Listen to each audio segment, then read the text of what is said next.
Bonjour tout le monde, bienvenue à la capsule nutrition de ce mois-ci. Je me présente, je suis Aglaé Jacob, nutritionniste diététiste. Je suis auteure de 3 livres, dont un en français, intitulé « Je me mets au paléo ». Donc, aujourd'hui, j'ai une confession à vous faire. J'ai déjà été accro au sucre. Chut. En fait, je sais que je suis pas la seule parce que j'ai beaucoup de mes clients qui me parlent d'avoir le même problème et peut-être que c'est votre cas également. Donc, pendant plusieurs années, on pensait que la dépendance au sucre, c'était quelque chose qui était juste dans notre tête, mais une étude réalisée il n'y a pas très longtemps à l'université à Bordeaux en France a montré que le sucre a un pouvoir addictif qui est encore plus puissant que celui de la cocaïne. Donc, la dépendance au sucre peut être plus forte que la dépendance à une drogue.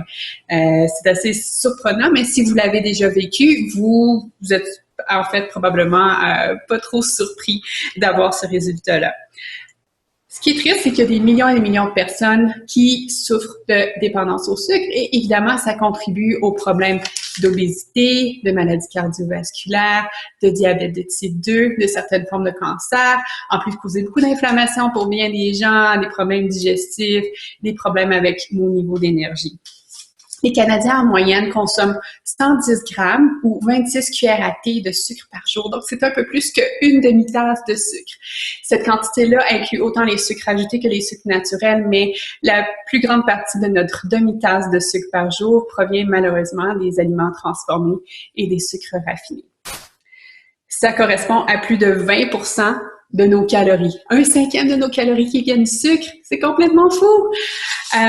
Et pour certains, la plupart des gens, c'est en fait surprenant parce qu'on voit pas des tonnes et des tonnes de quantité de sucre blanc dans nos assiettes. Ce qui arrive, c'est que ce sucre-là est camouflé dans nos aliments. Par exemple, on sait que dans les boissons gazeuses, les cafés de type mochaccino, cappuccino, il peut y en avoir dans les desserts, évidemment, les boissons énergisantes. Mais il y a d'autres aliments qui sont plus surprenants, comme les céréales à déjeuner, même celles santé, les muffins, les barres tendres, les barres de protéines, les smoothies, les poudres de protéines qu'on utilise pour faire nos smoothies, les jus, quoi d'autre? Qu'est-ce que j'ai oublié?